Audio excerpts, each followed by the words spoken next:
नमस्कार प्रेक्षकांनो, अबोली मालिकेच्या येणाऱ्या भागामध्ये जबरदस्त असा ट्विस्ट येणार आहे. तर प्रेक्षकांनो, ज्या गोष्टीची आपण सगळेजणच आतुरतेने वाट बघत होतो, फायनली तो दिवस येणार आहे.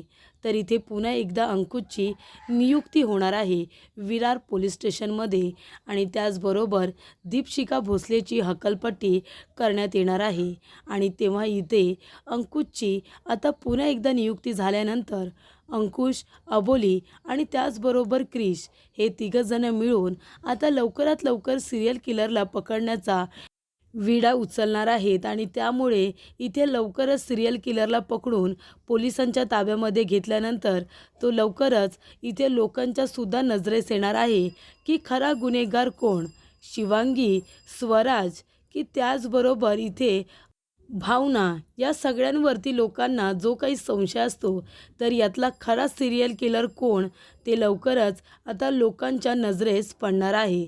तर प्रेक्षकांनो, इथे अंकुशची नियुक्ती कशा पद्धतीने पुन्हा एकदा विरार पोलीस स्टेशनला करण्यात येते आणि त्याचबरोबर दीपशिखा भोसले हिची तिथून का बरं हकालपट्टी करण्यात येते आणि अबोली, अंकुश दोघेजणं सिरियल किलरला पकडण्याचा कसा काय विडा उचलतात, आजच्या भागामध्ये सविस्तरपणे आपण बघूया. तर प्रेक्षकांनो, आपण बघितलं इथे दीपशिखा भोसले शिवांगीला घेऊन एका सुनसान ठिकाणी गेलेली असते आणि तिथे घेऊन गेल्यानंतर दीपशिखा शिवांगीचा एन्काउंटर करणार असते.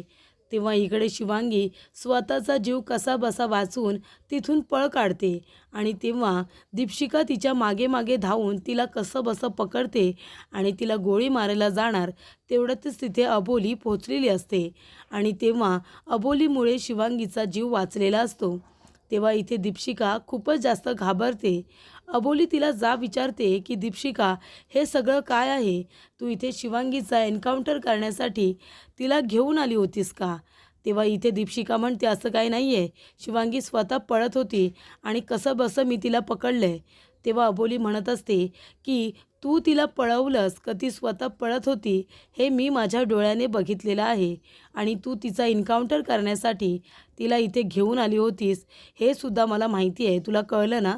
तेव्हा इकडे अबोली स्वतः आता शिवांगीचा हात पकडून तिला गाडीमध्ये बसवते आणि अबोलीसुद्धा तिच्याबरोबर कोर्टापर्यंत त्या गाडीमध्येच बसून येते. त्यानंतर प्रेक्षकांनो, दीपशिखा अबोलीला म्हणते की आता तू जा, तुझं काम संपलं, आता आमचं काम सुरू होतं, मी स्वतः तिला आतमध्ये घेऊन येते. अबोली म्हणते, अजिबात नाही, माझा तुझ्यावरती अजिबात विश्वास नाही आहे, मी स्वतः शिवांगीला आता आतमध्ये घेऊन जाणार माझ्या हाताने, कळतंय तुला? तेव्हा इथे दीपशिखा घाबरलेलीच असते, कारण जाधव म्हणत असतात, काय हो मॅडम, तुम्ही आता शिवांगीचा एन्काउंटर केलाही असता, पण अबोली मॅडम तिथे आल्या आणि त्यांनी तर तुमचे सगळे प्रयत्न फेटाळून लावले. आता कोर्टामध्ये काय होणार? जर कोर्टामध्ये अबोली मॅडम यांनी सांगितलं की तुम्ही शिवांगीचा एन्काउंटर करणार होता तर काय होईल माहिती आहे ना? तेव्हा दीपशिखा घाबरलेलीच असते. कोर्टामध्ये गेल्यानंतर इथे आता ओपनिंग स्टेटमेंट सुरू होतं. अबोली म्हणत असते की जज साहेब, मला एक गोष्ट इथे सांगायची आहे. मान्य आहे की शिवांगीला दीपशिखा भोसले यांनी रंगेहात पकडलं, ते सुद्धा जंगलामध्ये. तेव्हा इकडे आता दीपशिखा म्हणत असते, शिवांगी सिरियल किलर आहे, तिनेच इतक्या मुलींना मारले आहे आणि त्याचबरोबर चाळकर यांनासुद्धा शिवांगीनेच मारलेलं आहे, असं दीपशिखा म्हणत असते. कोर्टामध्ये तिनेसुद्धा जे काही बोललेले असते ते सगळं अबोली ऐकून घेते. तेव्हा अबोली म्हणत असते की जज साहेब, मला माहिती आहे की शिवांगीला रंगे हात पकडलं आहे म्हणून दीपशिखा मॅडम असं बोलत आहेत, पण याच्यावरती शिवांगीचं सुद्धा काहीतरी म्हणणं आहे. तिचं असं म्हणणं आहे की तिने काहीही केलेलं नाही आहे, ती सिरियल किलर नाही आहे, तिलाच इथे काही लोक फसवण्याचा प्रयत्न करत आहेत. या सगळ्या प्रकरणामध्ये जेव्हा समृद्धीचं लग्न होतं तेव्हा आम्ही सगळेजण त्या लग्नाला गेलो होतो, आमच्याबरोबर शिवांगीसुद्धा होती. तिचं डोकं दुखत होतं म्हणून ती वरती नवरीला भेटायला आली नाही आणि फक्त 8 मिनिटांचा प्रश्न आहे, तेव्हा आमच्या नजरेसमोरून शिवांगी गायब झाली. पण शिवांगी त्या सिरियल किलरच्या वेशामध्ये, म्हणजे तिने वाघाचे कपडे परिधान केले होते आणि ती समृद्धीच्या रूममध्ये गेली होती आणि तिथे समृद्धीसुद्धा बेशुद्ध पडली होती. तिला त्या वाघाने मारलं होतं आणि शिवांगीसुद्धा बेशुद्ध पडली होती. त्यानंतरला शिवांगी घाबरली आणि ती पळत सुटली. त्याच वेळेला दीपशिखा मॅडम यांनी तिला पकडलं, तिच्या डोक्यावरचं काढलं तिचं मुंडकं, तर तोंडाला तिच्या रक्त लागलं होतं. पण मॅडम, मला एक गोष्ट तुम्हाला विचारायची आहे, जर तो गुन्हा शिवांगीने केला होता तर मग तिच्या तोंडाला रक्त कसं काय लागलं?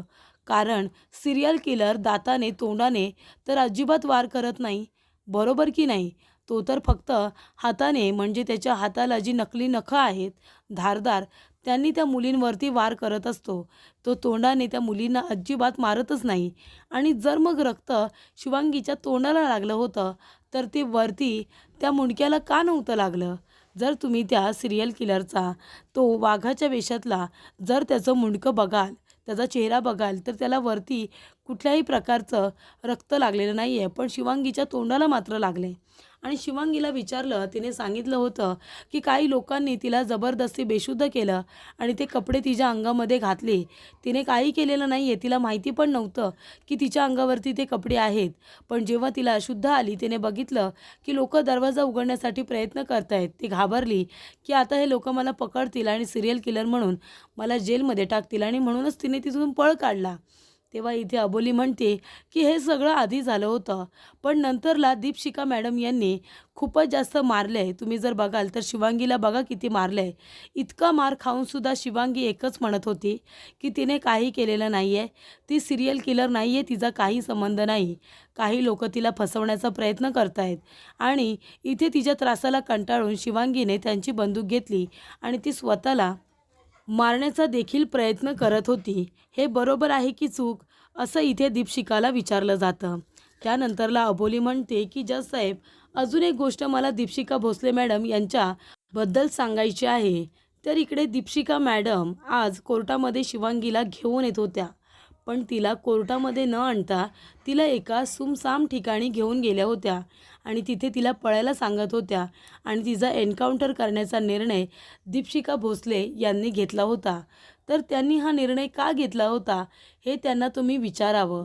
म्हणजे दीपशिखा मॅडम, काही अजून सत्याचा उलगडासुद्धा झालेला नाही आहे, शिवांगी गुन्हेगार सिद्धसुद्धा झालेली नाही आहे, तर तुम्ही तिचा एन्काउंटर का करत होता? जर ती गुन्हेगार आहे, सिरियल किलर आहे, तर ते कोर्टामध्ये सिद्ध होईल आणि कोर्ट बसलंय ना तिला तिच्या गुन्ह्याची शिक्षा द्यायला. मग तुम्ही तिचा एन्काउंटर का करत होता? तेव्हा इकडे अबोली म्हणत असते की मला तुम्हाला जज साहेब एक गोष्ट सांगायची आहे की दीपशिखा भोसले यांना भेटण्यासाठी एक आमदार आले होते आणि त्यांनी त्यांच्याबरोबर डील केली की तुम्ही इथे शिवांगीला इथे अरेस्ट करून ठेवू नका, तुम्ही तिला मारून टाका, तिला पळायला लावा, तिचा एन्काउंटर करा आणि नंतरला तुम्हाला तुमचा मोबदलासुद्धा मिळेल. सगळेजण तुमची वाहवा करतील, तुम्हाला पारितोषिक मिळेल की तुम्ही इथे एका सिरियल किलरला मारलेला आहे, लोकांची संपत्ती मिळेल आणि मग आमच्या राजकार्यकारिणीमध्ये तुम्ही हे काम केले म्हणजे आमचीसुद्धा वाहवा होईल, बरोबर की नाही? बघा तुम्हाला ही डील कशी वाटते. तेव्हा ते आमदार दीपशिखा मॅडम बरोबर का डील करायला आले होते? त्यांच्याकडूनच पैसे घेऊन इथे आता शिवांगीचा एन्काउंटर होत होता का, असे असंख्य प्रश्न विचारण्यात आलेले असतात. आणि त्याच्याकडे आता दीपशिखाकडे एकासुद्धा प्रश्नाचं उत्तर नव्हतं. ती फक्त खोटं बोलत असते की मी असं काही केलेलं नाही आहे, मी तिचा एन्काउंटर करायला घेऊन गेले नव्हते. तेव्हा इकडे अबोली म्हणते, जज साहेब, हवं तर मी पोलिसांना आणि तुम्हालासुद्धा ती जागा दाखवू शकते जिथे शिवांगीला दीपशिखा भोसले मॅडम घेऊन गेल्या होत्या आणि तिला धावायला सांगत होत्या. त्यांच्याबरोबर अजून पोलीस कॉन्स्टेबल होते, जाधव, सावंत, यांचीसुद्धा नावं घेतली जातात. त्यांना विचारलं जातं तेव्हा ते सुद्धा म्हणतात की हो, यांनी शिवांगीला एन्काउंटरसाठीच नेलं होतं आणि तिला पळायलासुद्धा सांगितलं होतं. त्यामुळे इथे अबोली म्हणत असते की जज साहेब, मला फक्त एक गोष्ट सांगायची आहे की शिवांगी सिरियल किलर नाही आहे, सिरियल किलर दुसरीच कुणीतरी व्यक्ती आहे आणि शिवांगीला विनाकारण फसवलं जातं आहे. आणि मला एक गोष्ट सांगायची आहे की या केसवरती दीपशिखा भोसले पाटील यांना न ठेवता एका कर्तबगार पोलीस ऑफिसर यांची नियुक्ती करण्यात यावी आणि त्यांना या सगळ्या केसचा ताबा द्यावा. त्यांना या केससाठी एक वेगळा इन्चार्ज हवा आहे, जो व्यवस्थितरित्या या केसचा अभ्यास करू शकतो आणि लक्ष देऊ शकतो. इथे दीपशिखा भोसले मॅडम कशा रीतीने त्यांची केस हँडल करत असतात हे सगळ्यांना माहिती आहे. हवं तर तुम्ही इथे बसलेल्या चाळकऱ्यांना किंवा लोकांना विचारू शकता की त्या एक इन्चार्जमधून किती वाईट आहेत त्या.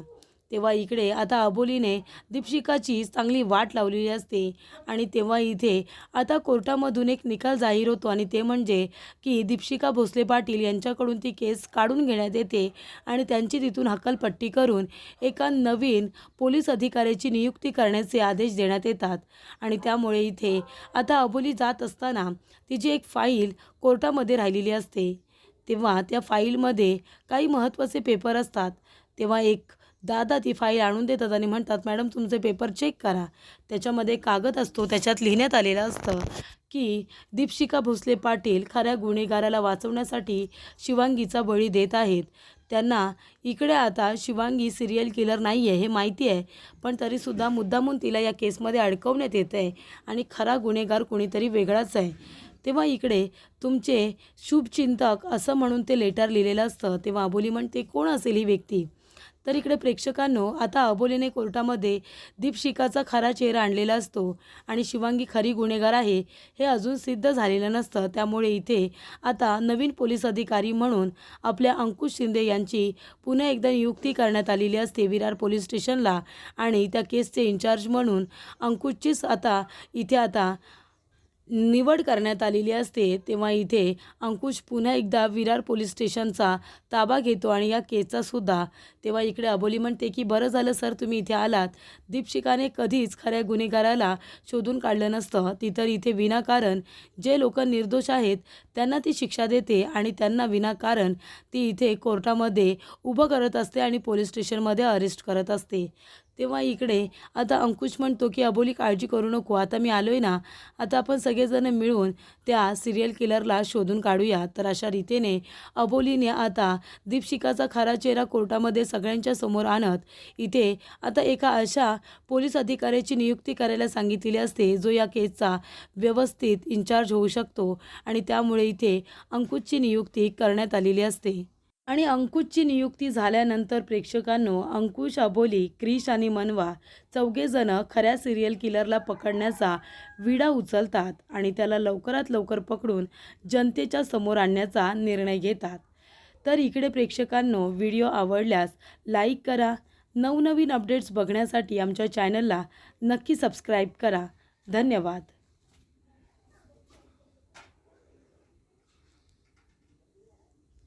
झालं नाही की आज